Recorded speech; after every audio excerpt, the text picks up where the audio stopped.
Do you ever feel snapping, popping, or clicking movement at your wrists and hands? Especially when you're rotating your wrist from palm up to palm down? If you've ever wondered what that noise was or what's causing it, today I'm gonna let you know using some science, but most importantly, give you specific exercises you can try to get relief quickly. I'm a physical therapist who has specialized in treating wrist and hand injuries for the past decade. From professional gamers to engineers, analysts, musicians, and crafters, I've been featured on ESPN, Washington Post, I've published research, and have helped more than 2,500 plus individuals fix their wrist pain. So let's get started. There are a few reasons why the snapping, cracking, and popping can occur. One is local swelling of the tendon sheath, which is the protective covering of our tendons.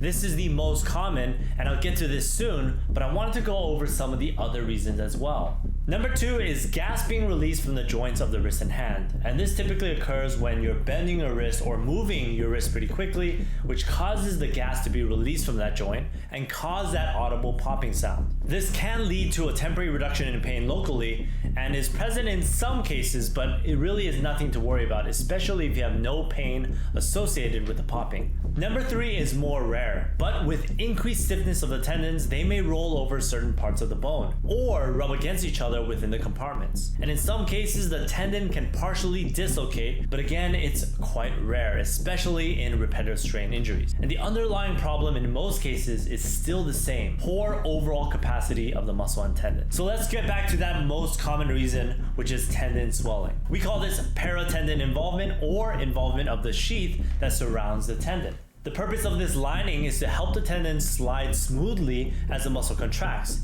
And when there's irritation and there's some swelling of the tendon, it can create some stickiness or adhesions between the layers here. And as they break, when there's some of that sliding, that cracking sound is being created. And so you really have nothing to worry about with this, but it is a sign that there could be some tendon irritation from poor endurance of muscle. And this is why with certain exercises, you can strengthen these tendons so they don't swell and lead to that cracking, clicking, and popping you might feel. Self-massage techniques can be helpful to provide some temporary relief for the muscles and tendons involved. And it's mainly a tool to reduce overall sensitivity, but also reduce some of the tightness of the muscles at rest. And this can sometimes allow more smooth movement within the sheath. You can use a tennis ball, your own arm, or even a massage gun if you have one. Spend time moving along the muscle and the tendons for around 30 seconds and repeat for a few sets. And now for the actual strengthening or endurance-based exercises. We typically recommend the use of a light dumbbell between 3 to 5% of your body weight. And most popping occurs at one of these four regions. So we'll go over the specific exercises you can do for each of those regions.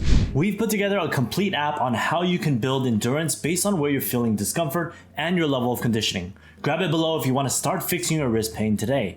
Number one is palm side of the wrist.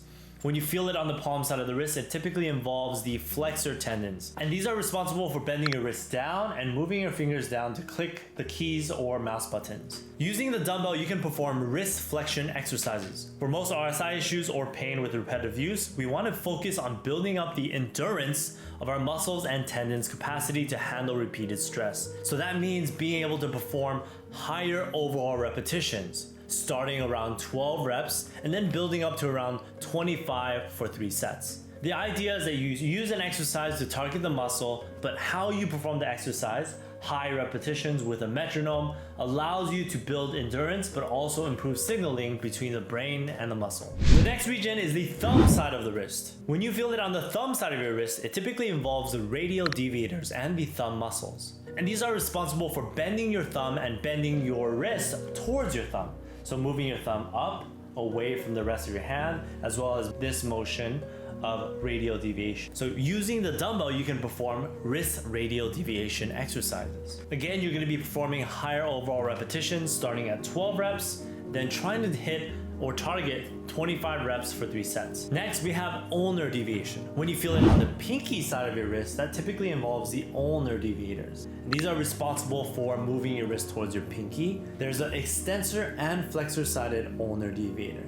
This is a really commonly irritated muscle in gamers and desk workers, mainly because of a lot of the mouse use flicking to the right or moving left and right very frequently, and the lower amount of endurance-based fibers at the ulnar deviators. So again, you can use a dumbbell to perform wrist radial ulnar deviation along with other potential tools like a broom or umbrella. And lastly, we have the top side of the wrist. When you feel it on the top side of your wrist, it typically involves the extensors.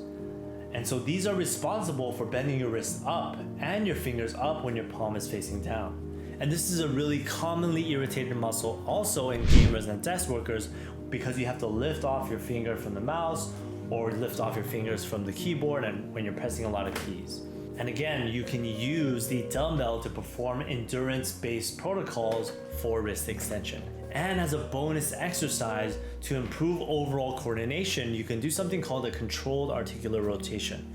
This helps us improve our overall coordination and strengthens the wrist in all angles of motion and control, working on a majority of all of these muscles. This is absolutely a more difficult exercise. You can do it without weight and then progress to doing it with weight. And if you enjoyed this video, then click the next video because this is where Elliot describes the science behind repetitive strain injuries and how you can actually solve your wrist pain without resting, bracing, or medication.